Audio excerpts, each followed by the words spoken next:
बच्चों, आप सब अपने नए क्लास में अभी गए होंगे और 5वीं क्लास से संस्कृत पढ़ना शुरू होता है, जिसमें पहला पाठ आप पढ़ते हैं वर्ण परिचय। क्योंकि बिना वर्ण के ना ही हम शब्द बोल सकते हैं, ना लिख सकते हैं, ना ही वाक्य बना सकते हैं, तो पढ़ने लिखने के लिए वर्ण को सही तरीके से जानना आवश्यक है। और संस्कृत भाषा भारत की सबसे प्राचीन भाषा है, इसलिए संस्कृत भाषा को सभी भाषाओं की जननी कहा जाता है। और वर्ण इस भाषा की सबसे छोटी इकाई है। कहा जाए तो भाषा की सबसे छोटी इकाई क्या है? भाषा की सबसे छोटी इकाई वर्ण है। भाषा की सबसे छोटी इकाई को वर्ण कहते हैं। वर्ण के ना 2 भाग हैं। हिंदी में भी आपने पढ़ा होगा और संस्कृत में भी आप पढ़ेंगे कि वर्ण के 2 भेद होते हैं। हिंदी में कहेंगे स्वर और व्यंजन। संस्कृत में स्वर को अच और व्यंजन को हल कहा जाता है। अब स्वर क्या है? स्वर वैसे वर्ण हैं जिस वर्ण को किसी दूसरे वर्ण की सहायता नहीं चाहिए उच्चारण के लिए या लिखने के लिए, वो अपने आप में ही पूर्ण होता है। किस प्रकार आपके माता पिता आपके बिना अपने सारे काम कर लेते हैं, तो वो आपके क्या हुए? स्वर हुए। और आप हर काम अपने माता पिता की सहायता से करते हैं, तो आप व्यंजन वर्ण हुए, है ना?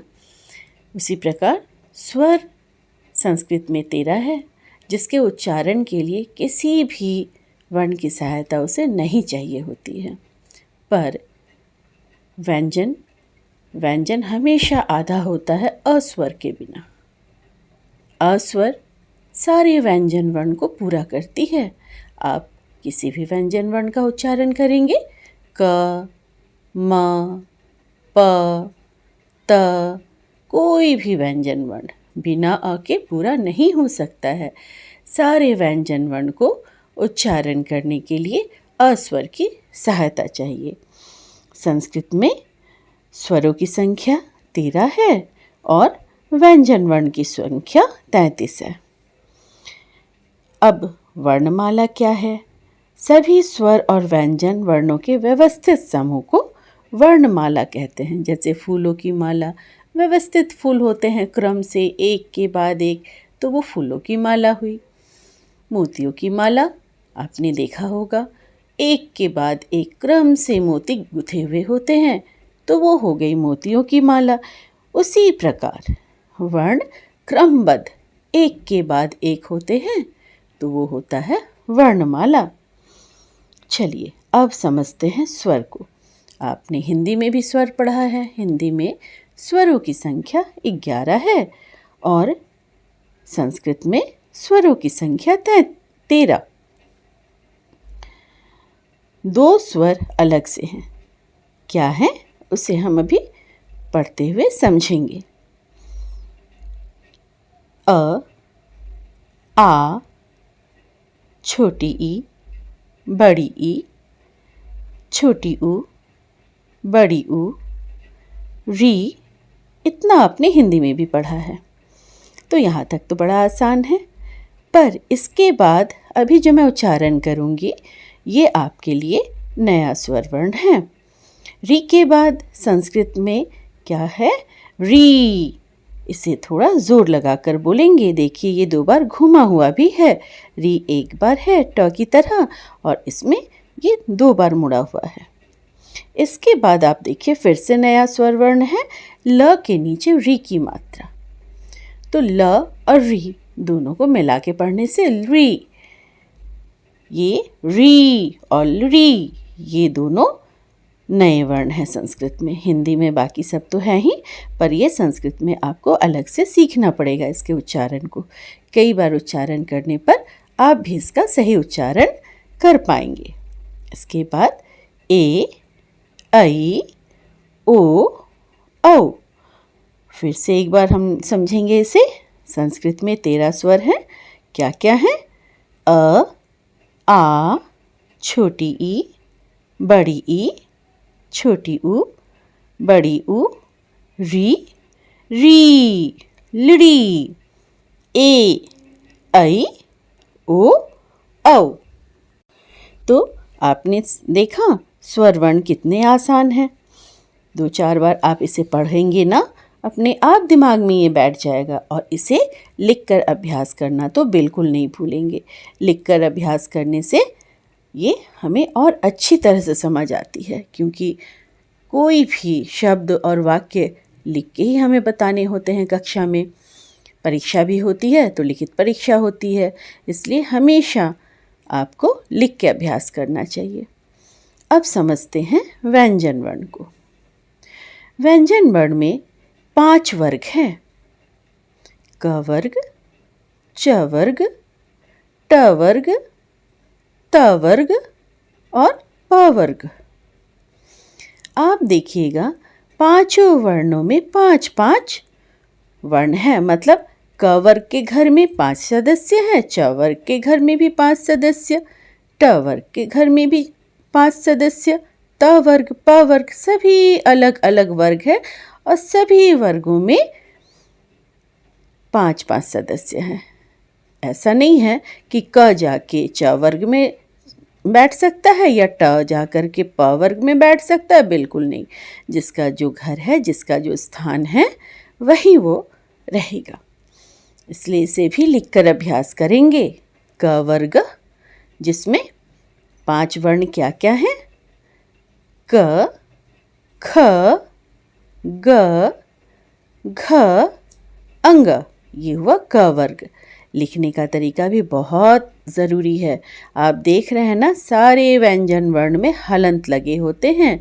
स्वर वर्ण में हलंत का कोई कार्य नहीं है, पर जब आप संस्कृत में व्यंजन वर्ण लिखेंगे तो हलंत लगाना आवश्यक है और हलंत लगाने के तरीके को भी आपको अभ्यास करना है, सही तरीके को ही अपनाना है।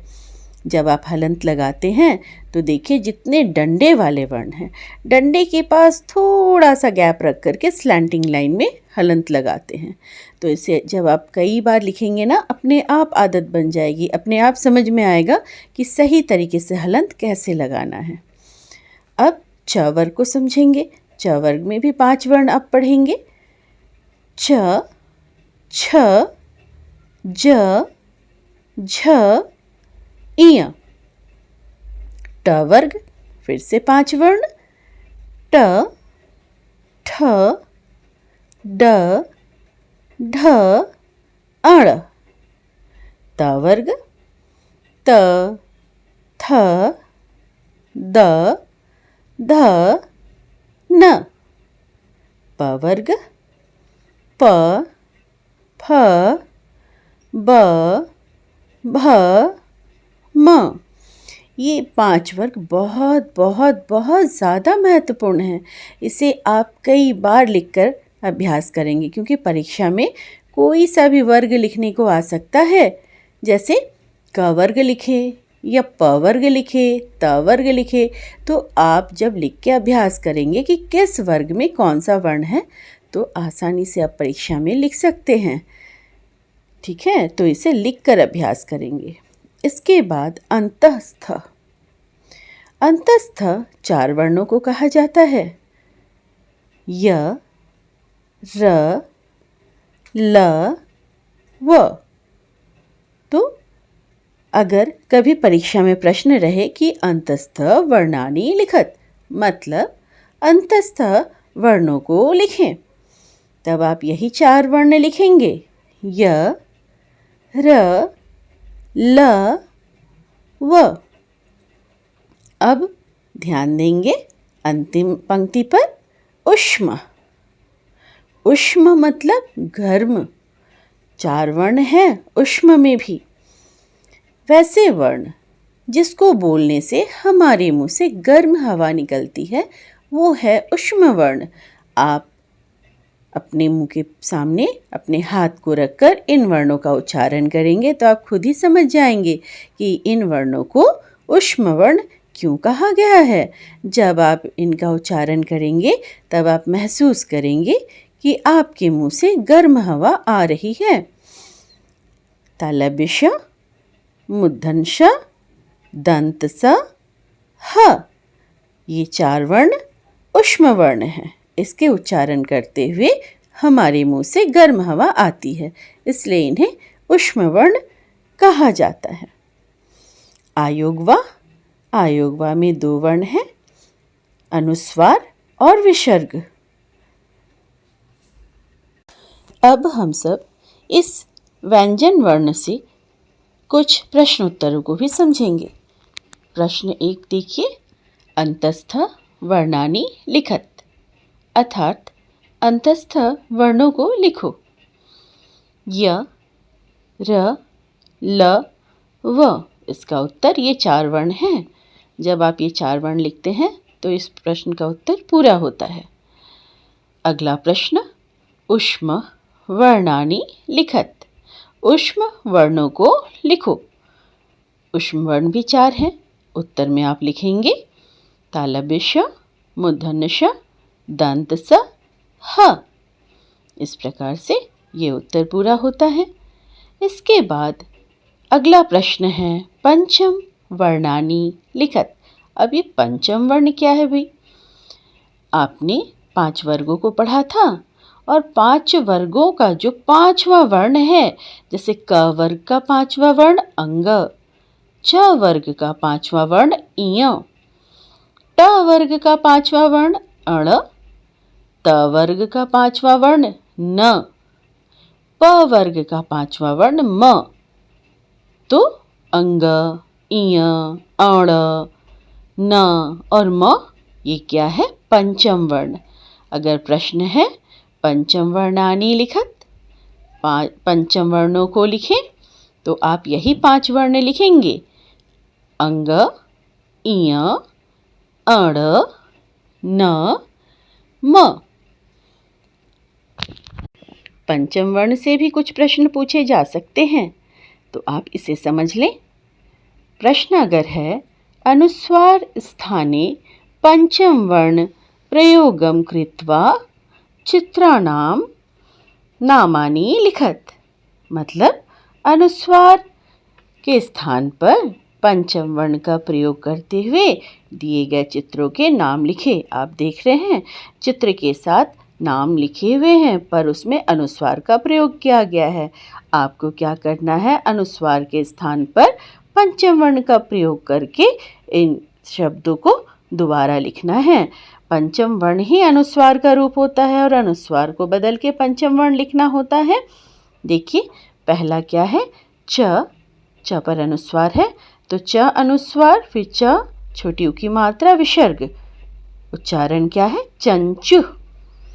चंचु का उच्चारण करते हैं तो अनुस्वार के स्थान पे आधा य, पंचम वर्ण का जब हम अनुस्वार से पंचम वर्ण में बदलते हैं ना, तो वो वर्ण आधा लिखा जाता है। यहाँ पे इया का उच्चारण आ रहा है चंचु में, इसलिए जब चंचु को परिवर्तित करके लिखते हैं ना, तो च आधा इय, छ छोटी उ की मात्रा के साथ विसर्ग लगाएंगे, चंचु। अगला शब्द है दंडम। दंडम के उच्चारण में आधा अड़ का प्रयोग हो रहा है, तो जब दंडम को अनुस्वार के स्थान पे पंचम वर्ण लगाएंगे तो द आधा अड़ बिना डंडे का, ड हलंत म, दंडम। अगला शब्द देखिए कंबला। उच्चारण करते ही मुंह से आधा म की आवाज आ रही है, तो अनुस्वार कैसे बदलेंगे? आधा म पर बदल जाएंगे। क आधा म ब संयुक्त ल विसर्ग, कंबला। अगला शब्द कंदुकम। क अनुस्वार, द छोटी उ की मात्रा, क हलंत म, कंदुकम।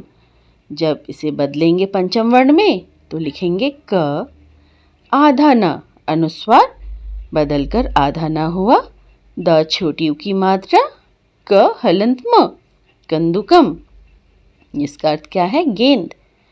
गंगा।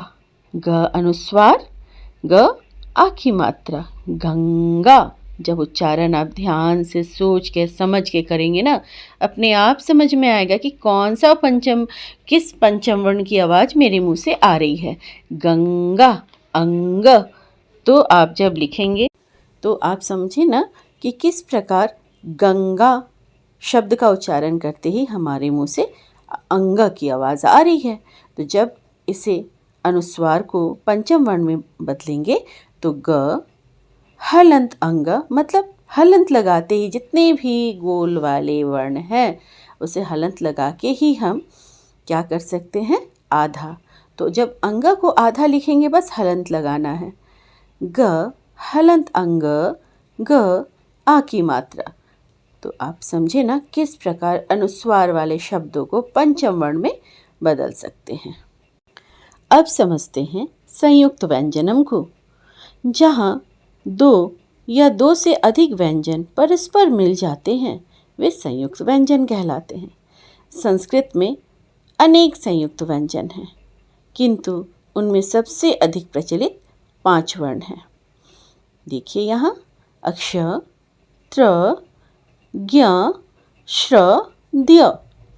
ये 5 के अलावा भी और 2 आपको मैं समझाऊंगी। चलिए पहले समझते हैं अक्ष।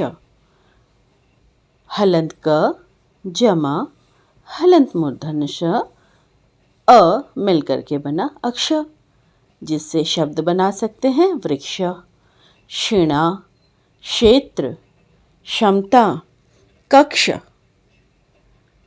अगला वर्ण संयुक्त व्यंजन त्र। हलंत त, जमा र, जमा अ, ये मिलकर बने त्र। शब्द बना सकते हैं त्रस्त, त्रुटि, त्रिभुज, मित्र, शत्रु। अगला हलंत ज, जमा हलंत य, जमा अ, मिलकर बने ज्ञ। शब्द बना सकते हैं ज्ञान, संज्ञा, आज्ञा, प्रज्ञा, विज्ञान। अगला तालव्य श, जमा र, जमा अ, संयुक्त व्यंजन क्या बना, श्र। शब्द बना सकते हैं श्रमिक, श्रवण, विश्राम, मिश्रण। तो ये तो आपने हिंदी में भी पढ़ा था। अब 2-3 ऐसे संयुक्त व्यंजन हैं जिसे और अच्छे से आपको समझना पड़ेगा। देखिए यहाँ हलंत द, जमा हलंत य, जमा अ। द य संयुक्त हो गया ना, तो इसका उच्चारण होगा द्य। शब्द बनेगा विद्या, उद्यम, द्युति, द्यौ, यद्यपि। आप इसके लिखने के तरीकों को भी देखेंगे। आप घ लिखते हैं ना, बस घ के ऊपर छोटा सा एक डंडा लगाएंगे तो ये हो जाएगा द या संयुक्त। अगला द ध संयुक्त किस प्रकार बनेगा, हलंत द, हलंत ध, हलंत द, जमा हलंत ध, जमा अ, दध। द के नीचे जो पूंछ है उस पर ध लिखेंगे, दध। शब्द बनेगा योद्धा, क्रुद्ध, शुद्ध, प्रबुद्ध, श्रद्धा। आप देख रहे हैं लिखने का तरीका, द ध, द के नीचे ध लिखेंगे बिना डंडे का। अब देखिए द्व। हलंत द, जमा हलंत व, जमा अ, उच्चारण होगा द्व। द की पूंछ पर व का गोला लगाएंगे, उच्चारण करेंगे द्व। और शब्द क्या बनेंगे, विद्वान, द्वार, द्वीप, द्वेष, द्वितीय। तो आपने संयुक्त व्यंजन और उससे बनने वाले शब्दों को समझा। अब एक अभ्यास को आप समझिए। देखिए यहाँ कुछ चित्र हैं और वर्ण हैं। आपको क्या करना है, चित्र के नीचे जो नाम लिखे हैं उस नाम को ध्यान से देखना है कि उसमें शुरुआत किस वर्ण से की है। जिस वर्ण से शुरुआत की गई है बस उस वर्ण से इसका मेल करना है। पहला चित्र है आम का नीचे शब्द है आम्रम। आम्रम को मिलाना किससे है? आ से। गजा, ग से मिलाएंगे। कमलम, क से शुरुआत है तो क से मिलाएंगे। बक, शुरुआत का अक्षर ब, तो ब से मिलाएंगे। घटा, घड़ा, घ से शुरुआत है तो घ से घटा को मिलाएंगे। हरिण, ह है पहला वर्ण, ह से मिलान करेंगे। चटका, पहला वर्ण च, तो च से मिलान करेंगे। सर्प, पहला वर्ण स से मिलाएंगे। धनु, पहला वर्ण ध से मिलान होगा। अश्व, पहला वर्ण अ से मिलान होगा। तो बच्चों, मुझे लगता है इस पाठ को आपने बहुत अच्छे से समझा है। बस इसे बहुत अच्छे से अभ्यास भी करेंगे लिख लिख कर, तभी और अच्छे से आप इसे समझ पाएंगे।